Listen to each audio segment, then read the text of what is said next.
बिल्कुल, एरावत हमारे सहयोगी जानकारी दे रहे थे। तो ये तस्वीर इस वक्त आप देख रहे हैं, एरावत बता रहे हैं कि किस तरह से टीआरएस से ताल्लुक रख रहा था ये आतंकी जिसको ढेर किया गया है। अंतिम दौर में बताया जा रहा है जो कार्रवाई है वो की जा रही है। मुठभेड़ में एक आतंकी को ढेर किया गया है, सेना को आतंकी का शव भी मिला है।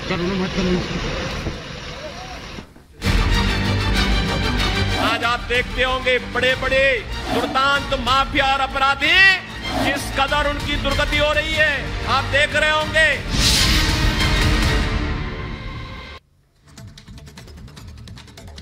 और इसी बीच आपको बता दें कि यूपी की राजनीति में एक बार फिर से गर्मी की एंट्री हो गई है। मुख्यमंत्री योगी आदित्यनाथ ने अपराधियों की गर्मी शांत होने का दावा किया है। योगी ने जहां अपराधियों को संरक्षण देने का आरोप लगाते हुए विपक्ष पर निशाना साधा, तो इशारों में माफिया मुख्तार का जिक्र कर कानून व्यवस्था की ताकत भी समझाई। रिपोर्ट आपको दिखाते हैं।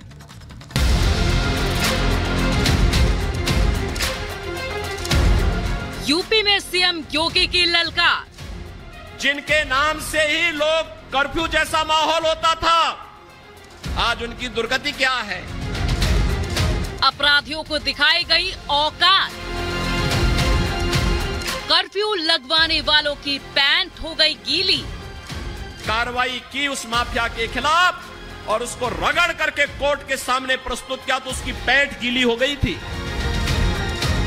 निर्दोष को सताने वालों का हो गया है हिसाब। यूपी के सीएम योगी आदित्यनाथ ने एक बार फिर अपराध और अपराधियों पर खुलकर हल्ला बोला है। योगी ने इशारों में मुख्तार की याद दिलाते हुए अपराधियों पर कड़ा प्रहार किया है। मेरठ के सरधना में चुनावी रैली को संबोधित करते हुए योगी ने अपराधियों के खिलाफ उनकी पॉलिसी का जिक्र किया। सीएम योगी ने कहा कि समाजवादी पार्टी के राज में जिन माफियाओं की तूती बोला करती थी, बीजेपी राज में कानून के आगे उनकी पैंट तक गीली हो गई है। योगी ने मुख्तार को लेकर सपा सरकार पर भी सवाल उठाए और लोगों को पुराने दिन याद दिलाए।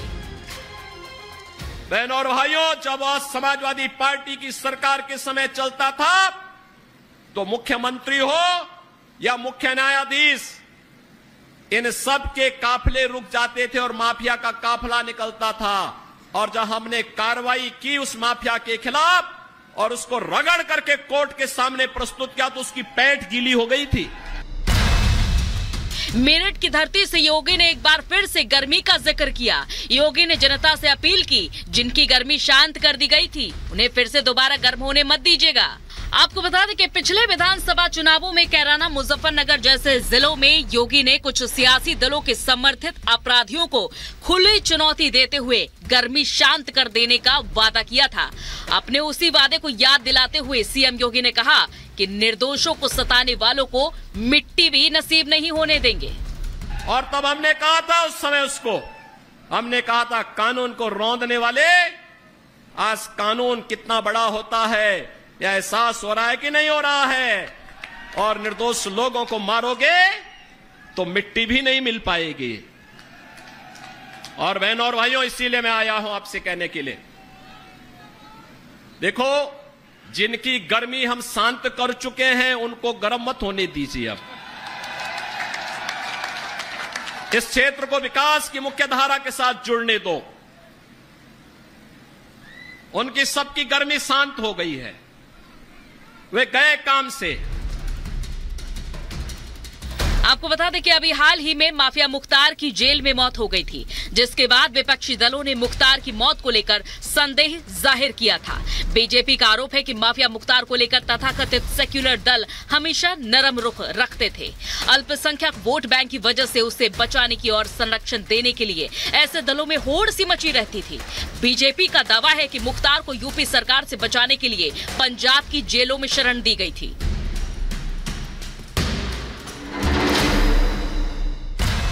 अब मुख्तार की मौत के बाद उसके घर शोक जताने वाले सेक्युलर नेताओं का तांता लगा हुआ है। AIMIM चीफ असदुद्दीन ओवैसी हो या SP मुखिया अखिलेश यादव, सभी ने गाजीपुर में मुख्तार के घर जाकर शोक जताया। अखिलेश यादव ने तो इशारों में उसकी मौत पर जांच की मांग भी कर डाली। मैं परिवार के सभी सदस्यों से मिला हूं और इस दुख की घड़ी में मैं परिवार के सदस्यों से मिलकर के जा रहा हूं। जो घटना हुई है वो शॉकिंग थी सबके लिए, और तब बहुत ज्यादा शॉकिंग है कि मुख्तार अंसारी ने खुद कहा कि उसको जहर दिया जा रहा है, और वही बात सामने आई। हमें उम्मीद है कि सरकार सच्चाई सामने लाएगी और परिवार को न्याय मिलेगा। यूपी की कानून व्यवस्था योगी सरकार की सबसे टॉप प्राथमिकता रही है। योगी सरकार की सख्ती की वजह से कई बड़े अपराधी जेल में हैं, जबकि कई खूंखार अपराधियों का एनकाउंटर हो चुका है। देश में कानून व्यवस्था के लिए योगी मॉडल एक बार फिर से मिसाल बन चुका है। अब सीएम योगी आदित्यनाथ एक बार फिर इसी पिच पर विरोधी दलों को मात देने की तैयारी कर रहे हैं। Bureau report, Republic Bharat.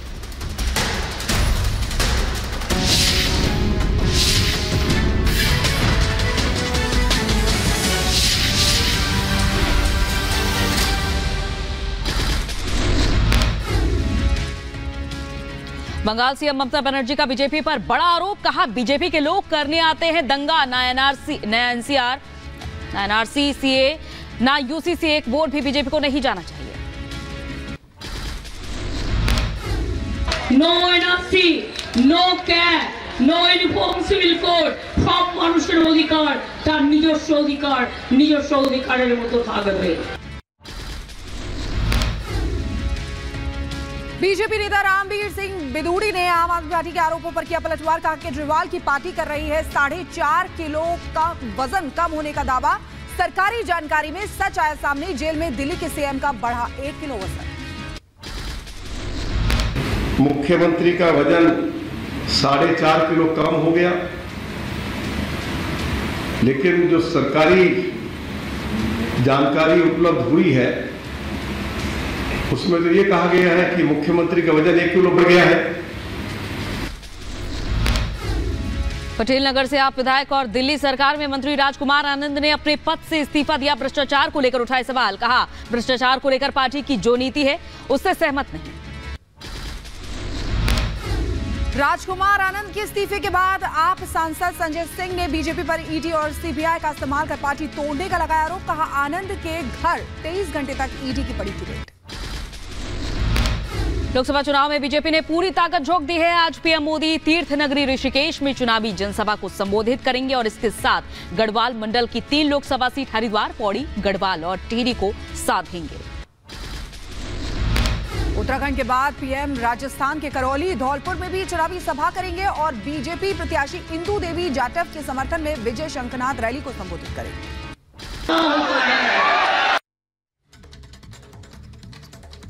और इसी बीच एक और बड़ी खबर आपको बता दें, एनआईए को लेकर ममता बनर्जी का बीजेपी पर हमला। एनआईए को बीजेपी बंगाल भेज रही है, ये ममता बनर्जी कह रही हैं। देखिए किस तरीके से एनआईए के मुद्दे पर अब बीजेपी को घेरती हुई नजर आ रही हैं ममता बनर्जी। गिरफ्तार करने के लिए एनआईए का प्रयोग हो रहा है, ये भी वो कह रही हैं। ब्लास्ट होते ही एनआईए का प्रयोग किया गया।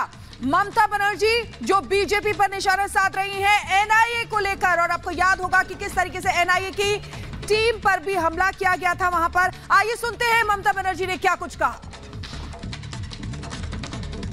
अरे लोग किसका नाम पे आपको नाम है दंगा करने चाहता है। कोई दंगा करने अगर आते हैं आप चुपचाप रहो, माथा ठंडा रहो, बिल्कुल आप रहे कुल, हम रहेगा कुल। उसको दंगा फसाद का टकरान हम नहीं करने देंगे। एक चॉकलेट बम भी बंद फटते हैं, एनआईए को भेज देता है, सबको अरेस्ट कर लो। सबको अरेस्ट करते करते तुम्हारा देश ही सुनना हो जाएगा। तो देखिए किस तरीके से ममता बनर्जी यहाँ पर बीजेपी पर हमला करती हुई नजर आ रही है। उन्होंने कहा ब्लास्ट होते ही एनआईए भेज रही है बीजेपी, यानी कि पश्चिम बंगाल में बीजेपी एनआईए की टीम का प्रयोग कर रही है। गिरफ्तार करने के लिए एनआईए का प्रयोग किया जा रहा है, ये कह रहे हैं। लेकिन आपको याद होगा किस तरीके से एनआईए की टीम पर हमला किया गया था पश्चिम बंगाल में। लॉ एंड ऑर्डर की सिचुएशन सबसे ज्यादा अगर कहें तो पश्चिम बंगाल में खराब रहती है। और आइए सुनते हैं कि अमित शाह ने क्या कुछ कहा। जो ब्लास्ट हुआ था, जो एनआईए पर हमला कराया था, उस पर गृह मंत्री अमित शाह ने क्या कुछ कहा, आइए सुनते हैं।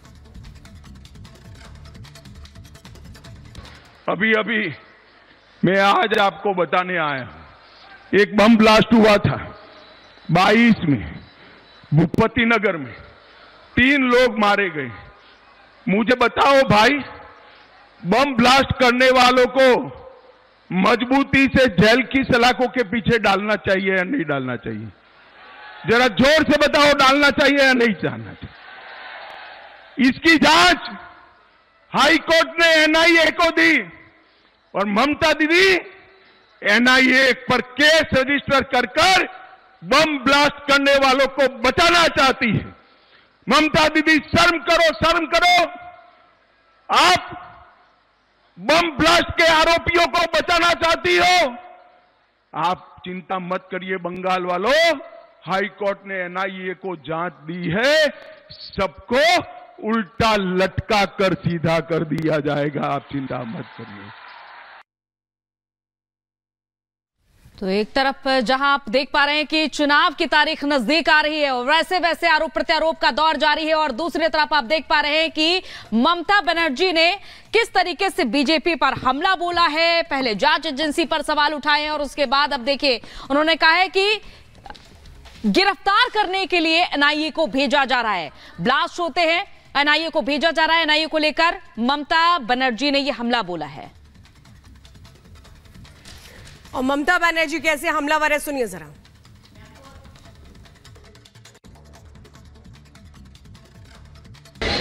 खुदी को कर बुलंद इतना, खुदी को कर बुलंद इतना कि हर तकदीर से पहले खुदा बंदे से खुद पूछे, बता तेरी रजा क्या है। আমার রাজা কি? আমার ইচ্ছে সর্বধর্ম সমন্বয়, আমার ইচ্ছে আপনাদের নিরাপত্তা, আপনাদের জীবন, no NRC, no CAB, no uniform civil code, সব মানুষের অধিকার তার নিজস্ব অধিকার, নিজস্ব অধিকারের মতো থাকবে। আর আমার সাথে লড়তে গেলে জেনে রেখো, তুমি আমাকে জেলে ভরে দিতে পারো, তুমি আমার গলা কেটে দিতে পারো, কিন্তু আমি একটা বিশ্বাস করি, मुद्दा लाख बुरा चाहे तो क्या होता है, वही होता है जो मंजूर खुदा होता है। तो ममता बनर्जी ने खुले तौर पर मंच पर यह बोला है कि एक भी वोट बीजेपी को नहीं जाना चाहिए। बीजेपी के लोग दंगा करते हैं, ना एनआरसी, ना सीए और ना ही यूसीसी, जिसका विरोध लगातार ममता बनर्जी शुरू से ही करती नजर आई है। और अब तो खुले मंच पर उन्होंने ये कह दिया श्वेता कि बीजेपी को एक भी वोट नहीं जाना चाहिए। देखिए, तिलमिलाहट नजर आ रही है, बौखलाहट नजर आ रही है ममता बनर्जी की। ममता बनर्जी शायद ये भूल चुकी हैं कि आचार संहिता लागू है और एक भी वोट बीजेपी को नहीं जाना चाहिए। इस तरह से क्या वो धमकाने की कोशिश कर रही हैं अब वोटर्स को? सवाल ये है कि ममता और सुकांता मजुमदार हमारे साथ इस वक्त फोन लाइन पर जुड़ चुके हैं। सुकांता जी, मैं यही समझना चाहती हूँ, क्या इसे बौखलाहट समझे जो ममता बनर्जी अब वोटर्स को धमका रही हैं कि एक भी वोट बीजेपी को नहीं जाना चाहिए?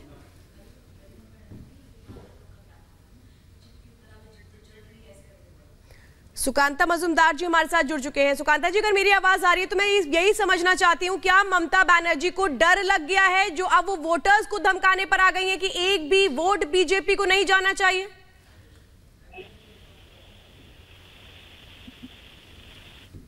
रेड रोड में जमावड़ा होता है, वहां पे भी जाके ममता बनर्जी ने सेंट्रल एजेंसी के बारे में बात किया। नंबर 1, ईद जैसे एक धर्मीय अनुष्ठान में जाकर, रिलीजियस फंक्शन में जाकर इस तरीके का पॉलिटिकल बात करना एक तो शोभा नहीं देता और ये इस्लाम का भी मुझे लगता है इसका अपमान है। दूसरी बात ये है कि ममता बनर्जी हर समय सपने में सोते हुए जागते हुए ये जो सेंट्रल फोर्सेस की जो सपना दिख रहे हैं ना, ये प्रमाण करता है ममता बनर्जी डर चुकी है और ये डर हमें अच्छा लगा। छोरों को ऐसे ही डरना चाहिए। नहीं तो सुकांता जी, वो ये कह रही है कि एक भी वोट बीजेपी को नहीं जाना चाहिए, आचार संहिता लागू है। क्या आप लोग शिकायत करेंगे चुनाव आयोग में ममता बनर्जी की? देखिए, हमने बहुत शिकायत कर चुके हैं। इससे पहले मैंने वीडियो देकर शिकायत किया था कि कैसे गाली दिया ममता बनर्जी ने प्रधानमंत्री को, मुझे गाली दिया, शुभेंदु अधिकारी को गाली दिया। शी यूज्ड द टर्म कुलांगार, ऐसा शब्द व्यवहार किया हमारे लिए मेरे क्षेत्र में बैठ के, मेरे क्षेत्र में भाषण देते हुए। लेकिन हम सच में इलेक्शन कमीशन के रवैये से खुश नहीं है। उनके खिलाफ एक्शन लेना चाहिए, उनको प्रचार से डिवर करना चाहिए, उनको प्रचार से हटाना चाहिए कम से कम 7 दिन के लिए। चलिए, बहुत बहुत यहाँ तक के जी यहाँ तक कि हमने ये भी वीडियो जारी किया कि ममता बनर्जी के सभा में उत्तर बंगाल में बच्चों को जा रहा है। बहुत बहुत शुक्रिया सुकांता मजूमदार जी हमारे साथ जुड़ने के लिए। और सीधे रुख करेंगे न्यूज रूम, हमारे सहयोगी दीपेश हमारे साथ जुड़े हुए हैं। दीपेश, देखिए जिस तरीके से ममता बनर्जी का एटीट्यूड अभी भी दिख रहा है, वो हम देख रहे थे कि ये बौखलाहट है जो उनकी बाहर निकल कर आ रही है। देखिए बिल्कुल, और यही कारण है कि एनआरसी और सीएए को लेकर सवाल खड़े करना यानी तुष्टिकरण की राजनीति, और ये विपक्ष का एक टूल किट रहा है जो हमेशा चुनाव के दौरान इसका इस्तेमाल विपक्ष करता है। क्योंकि जब एक तरफ भारतीय जनता पार्टी अपने विकास और विरासत को लेकर आगे बढ़ती है और उसी को अपने चुनावी एजेंडे में शामिल करती है, तो विपक्ष के पास उसकी काट के लिए सिर्फ और सिर्फ तुष्टिकरण एक सबसे बड़ा जो टूल है वो बचता है और उसका इस्तेमाल एक बार